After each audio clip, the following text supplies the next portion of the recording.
Hello, welcome to Writings from the Hills. This week we are spotlighting a book by Allan Eckert called The Conquerors. This is part of a series, the Wilderness Empire series. This continues from where the frontiersmen left off, covered the frontiersmen earlier this year. This book itself, these are good sized books. This was published in 2002, and they have a wealth of information. I will tell you that there is a lot. They have an index, they have a list of characters, they have even more like just notes of what's going on. So you get to see quite a bit of history and a lot of information. I'm going to be reading from a section labeled August 4th, 1761, Tuesday. At 22, Alexander Henry was an extremely handsome man, fastidious in his habits, careful in his apparel, and gentle in his speech. He was possessed of a rather winning personality, and his smile had melted more than one female's heart. Though he was still unattached, reasonably well educated, he was a gifted conversationalist. He also had great plans for making his fortunes, plans which were now, after the passage of the year, finally coming to fruition. Alexander Henry wanted to be in the Indian trade.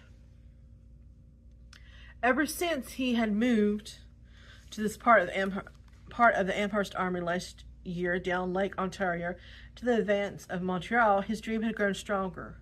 Because he was of only a medium build and height, and his smooth good looks made him appear even younger than he was, those who knew of his plan were amused. Indian traders, they contended, had to be experienced frontiersmen, tough and big, unafraid. Henry did not argue with them, realizing the futility of it. But there was no diminishing his resolve. Once early in his campaign, he had seen a young man who was much like himself in appearance, and though perhaps even younger than he himself was now, yet that individual had already gained fame on the Pennsylvania and Virginia frontiers, as both a frontiersman and an Indian trader. His name was David Duncan, and ever since Henry had had a brief encounter with him, he felt that there was no good reason why he could not engage in the business of very much as a success as Duncan had. Certainly he had a couple of important attributes in his favor. Alexander Henry was tenacious when he set his mind on something, and though he really did not consider himself as such, he was quite a courageous young man. In coming down the St. Lawrence Rapids with Amherst's force after the taking of Fort Levi, young Henry, traveling with 3 boats loaded with merchandise, was among the casualties of a treacherous descent. 46 troops carrying boats had been smashed and their men dumped into cold waters. 84 men had drowned and another 18 craft had been severely damaged. Alex Henry's only 3 boats were lost. He saved his own life by grimly hanging to the bottom of the out-of-control craft he had been riding in, clinging tenaciously for several hours before finally being rescued by one of Amherst's aides. Montreal had been taken soon after that, and Henry's half-formulated plans called for setting up his trading headquarters here, where Colonel Thomas Gage, in the temporary rank of Brigadier General, was left in command of the Governor-General of Canada, while Amherst returned to New York. Henry himself hastened back to Albany for new supplies, but on his return north, due to the lateness of the season, he was forced to spend the winter at Fort William Augustus, which was so recently been Fort Levi. During the winter, he disposed of his trade goods at the handsome profit to the garrison stationed there under Captain Henry Galdwin.